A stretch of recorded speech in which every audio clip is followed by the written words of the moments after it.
jalanku seperti sungai yang tak pernah. Salam damai Tuhan kita Yesus Kristus menyertai kita sekalian. Saudara-saudari, kita memasuki hari Minggu pekan yang ke-7.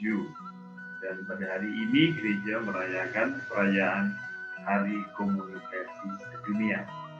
Dan dalam perayaan Hari Komunikasi Sedunia ini, kita dipanggil oleh Tuhan untuk bagaimana kita berelasi dengan Allah. Relasi dengan arah yang ilahi, yaitu dengan berdoa.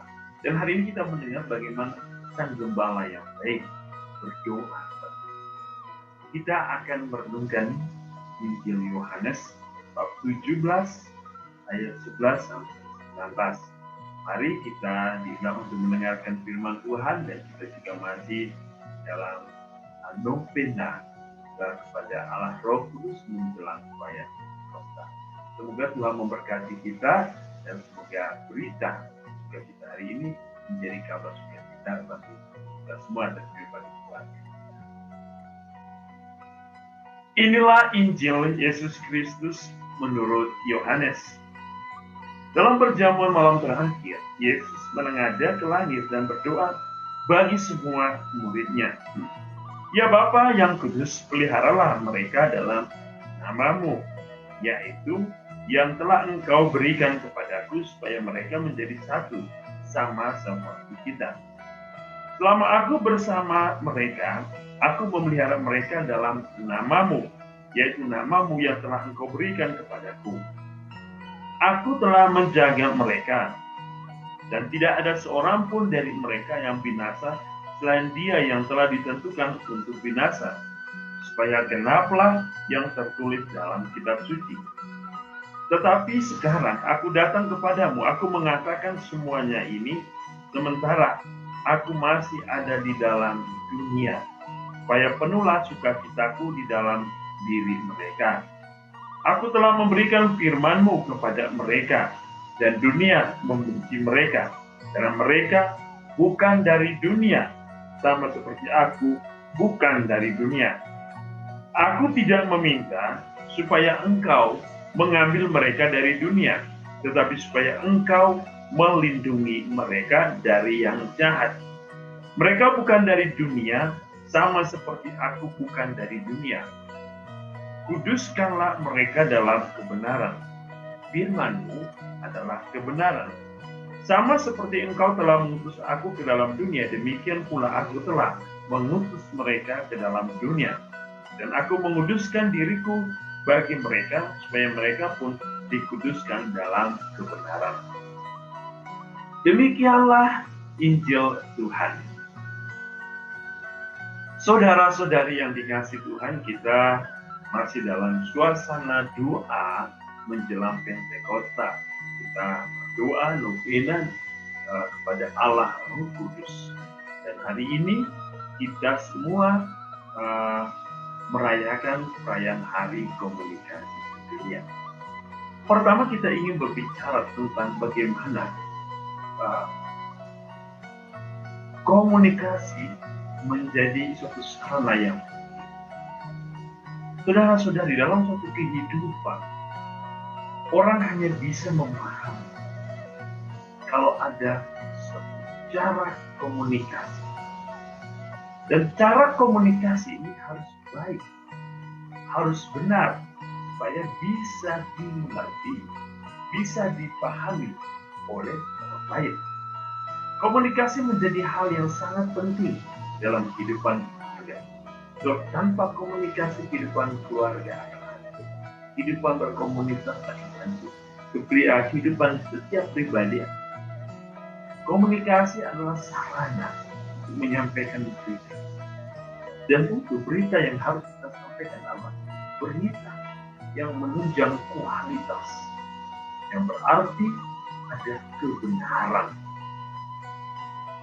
Dan kebenaran harus mengarahkan setiap orang kepada sumber kebenaran sejati, yaitu Allah. Dan tentu komunikasi yang dibangun harus menjadi satu komunikasi yang ilahi, yang berarti komunikasi yang berasal dari Allah, yang mau membuat manusia hidup itu di dalam kebenaran. Saudara-saudari tahu bagaimana dan zaman ini sarana komunikasi begitu majunya dengan teknologi-teknologi yang begitu maju. Setiap hari orang akan berganti alat-alat komunikasi. Dari telepon yang biasa menjadi telepon yang semuanya alat sarana televisi, radio, dan begitu banyak. Dan semua itu diberikan kepada manusia sesungguhnya untuk membuat manusia semakin dekat, bukan semakin jauh. Kenapa? Anda bayangkan dalam satu keluarga jika ada 5 orang dan semua orang mempunyai cellphone atau HP masing-masing, kadang orang menjadi individu, egonya terlalu tinggi, individualisnya terlalu tinggi. Orang semua main HP, masuk di kamar masing-masing lalu sibuk dengan HP.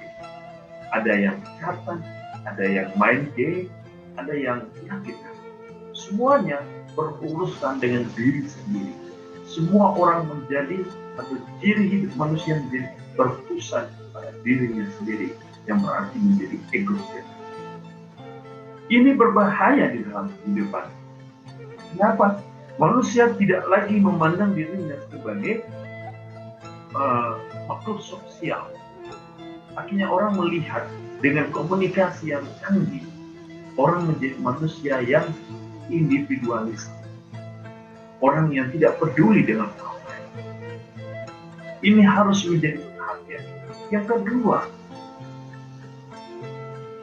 alat komunikasi, sarana komunikasi harus digunakan untuk pengembangan kehidupan manusia menjadi lebih baik. Yang berarti alat komunikasi harus menjadi ilmu bagi manusia, untuk mencari ilmu.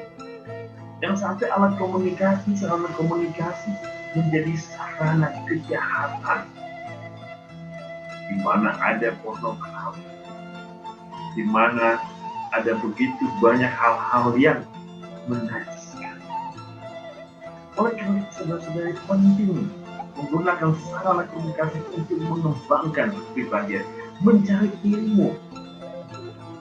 Yang berikut, alat komunikasi harus menjadi sarana yang baik dalam pewartaan. Pewartaan. Gereja kita adalah gereja misioner, gereja yang bermisi. Tetapi gereja yang bermisi tanpa pewartaan, bagaimana mungkin? Karena pewartaan dan kesaksian harus berjalan bersama-sama. Kita bisa mewartakan, bisa mengkatekese umat orang lain itu dengan sarana komunikasi begitu banyak, tapi WhatsApp, Telegram, Facebook, YouTube, atau begitu banyak. Anda menggunakan itu untuk apa? Apakah untuk pemberitaan yang bersifat kuat atau pemberitaan kebenaran? Oleh misalnya itu harus digunakan untuk pemberitaan yang benar, untuk menyampaikan informasi yang benar, tepat, dan berkualitas. Lalu bagaimana cara berkomunikasi dengan Allah? Mungkin kita ingin memanggil Tuhan, tapi tidak bisa lewat HP. Kita ingin SMS Tuhan, kita juga tidak bisa lewat HP atau lewat email atau Yahoo atau Telegram. Kita tidak bisa. Cara yang paling tepat berkomunikasi dengan adalah doa. Sang Gembala kita berdoa. Bahkan Ia mengajarkan kita doa Bapa Kami. Doa yang menyatukan kita dengan Allah, dengan Bapa, dan juga dengan kerajaannya. Ini sangat luar biasa. Dan doa itu memohon kepada Bapa supaya kita dikuduskan. Dan doa itu mempersatukan kita dengan Bapa dan dunia ciptaan Bapa, salah satunya adalah manusia. Hari ini di dalam Injil kita mendengar bagaimana Yesus berkomunikasi dengan Bapa dalam doa. Saudara-saudari, mari kita melihat apa sih doa Yesus hari ini. Saya melihat ada 3 hal yang menjadi doa Yesus. Yang pertama, inti dari doa Yesus adalah ia memohon. Doa kita selalu terarah kepada Bapa, sumber segala rahmat dan berkat. Yesus berkata, "Ya Bapa yang kudus." Mengapa kita harus berdoa kepada Bapa? Sebab Dia adalah yang kudus.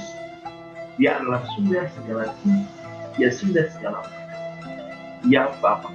Dia adalah Bapa yang kita harus berkomunikasi dengan sumber kehidupan kita. Bapa yang kudus. Yesus berdoa pertama. Ia memohon ke Bapa untuk memelihara kita di hadapan murid-muridnya. Bapa, aku memohon supaya Engkau memelihara mereka dalam nama. Mengapa? Apa yang harus dipelihara? Di sini dikatakan begini, aku telah memberikan namamu pada dulu. Aku berdoa supaya nama itu tidak tercemar. Nama itu tetap kudus. Yesus berdoa supaya para murid dan tentu kita semua tetap menggunakan nama itu sebagai kekuatan. Agar nama itu menjadi kudus di hadapan, kudus di dalam dia, dan kita pun menjadi kudus di dalam Allah. Dan inilah Yesus menginginkan kita semua bersatu dengan Bapa. Yesus ingin semua kita bersatu dalam kekudusan. Yang pertama. Yang kedua, Yesus berdoa, "Ya Bapa, aku memohon supaya Engkau menjaga mereka." Menjaga supaya apa? Supaya karya keselamatan Bapa dalam diri Kristus itu tidak sia-sia. Maka Yesus mengatakan, "Aku memohon supaya Engkau menjaga mereka." Dengan tujuan apa? Dikatakan, supaya mereka itu tidak binasa. Yesus tidak ingin lagi mengalami satu pengkhianatan. Oleh karena Yesus mengatakan, "Aku tidak ingin mereka itu binasa, tetapi semua diselamatkan di dalam salib yang menyelamatkan, di dalam penebusan Bapa melalui Kristus." Jadi Yesus memohon supaya semua orang itu dijaga, tidak ada yang binasa. Yang berikutnya mengatakan ini, supaya mereka hidup di dalam sukacitaku. Menjaga supaya mereka tidak mengalami duka cita. Kenapa? Kepergian Yesus itu juga menjadi suatu duka cita bagi para murid kalau mereka ditinggalkan. Oleh karena itu Yesus memohon kepada Bapa supaya jagalah para murid ini, supaya mereka hidup di dalam sukacita. Dan tentu kita tahu Yesus menjanjikan Roh Kudus yang akan mendampingi para murid dalam seluruh hidup mereka, dalam seluruh karya dan pelayanan mereka, yang menjadi sumber sukacita yang terus memperbaharui karya keselamatan dalam diri setiap orang. Karya keselamatan yang telah dinyatakan oleh Bapa melalui Yesus. Yesus mengatakan supaya Engkau menghidupkan mereka dalam sukacita. Yang kedua, supaya mereka hidup menurut kehendak surga, bukan kehendak dunia. Yesus mengatakan dunia membenci mereka karena mereka bukan dari dunia. Dan Yesus memohon kepada Bapa, jagalah mereka agar mereka tidak hidup sebagai anak-anak dunia, tetapi anak-anak surga, yaitu anak-anak Tuhan. Sebab anak-anak dunia adalah anak-anak kejahatan, anak-anak kehancuran. Yang berikut, Tuhan meminta bahwa supaya Bapa menjaga mereka agar dunia ini tidak mengambil mereka sebagai milik dunia. Dunia ini apa? Adalah iblis. Tuhan tidak ingin iblis mengambil anak-anaknya menjadi milik siapa. Oleh karena Tuhan ingin manusia hidup di dalam gambaran Allah yang mengagumkan. Yang ketiga, Tuhan Yesus berdoa, Bapa, lindungilah mereka dari kejahatan begitu luar biasa. Banyak orang menggunakan agama sebagai tameng, sebagai modus seolah-olah mereka dalam modus. Orang menggunakan agama untuk menunjukkan kepada dunia seolah-olah mereka jauh lebih berkuasa. Orang banyak menjadi sok pintar, sok hebat, sok kudus. Agama dijadikan alat untuk membunuh orang lain, untuk menghancurkan orang lain. Padahal semua yang diciptakan Allah adalah manusia yang beriman. Agama adalah sarana yang diciptakan oleh Allah agar manusia bisa berkomunikasi dengan benar kepada Bapa. Agama dibuat sebagai sarana komunikasi yang tepat, yang benar. Kami mengatakan, Bapa, lindungilah mereka, anak-anakku, anak-anak dunia ini, supaya mereka tidak masuk ke dalam kejahatan, perampokan. Mungkin itu, supaya banyak orang merampok kehidupan orang lain, merampas kehidupan orang, merampas kebahagiaan orang lain dengan tameng, dengan tameng agama sebagai alat menghancurkan, membunuh. Yesus mengatakan pula, Bapa, lindungilah mereka supaya mereka kudus di dalam kebenaran, supaya mereka hidup di dalam firman kebenaran. Yesus adalah firman, Allah yang menjadi manusia, Sabda yang menjadi manusia, yang hidup dalam diri manusia, yang membawa kekudusan dan keselamatan.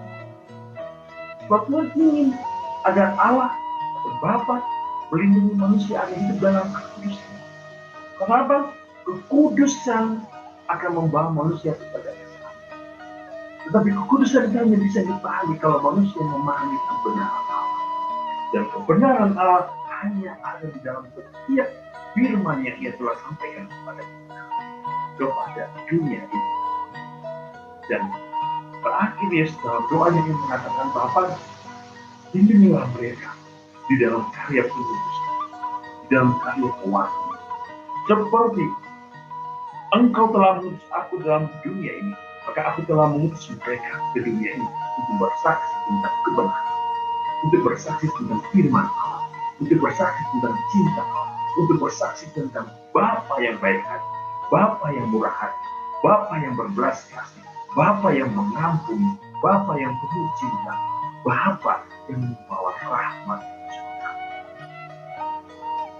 Tuhan ini, hidup kita yang adalah hidup di dalam gereja misioner, hidup sebagai orang-orang yang terus bermisi, yang berarti membawa kabar sukacita Allah harus dinyatakan. Agar apa?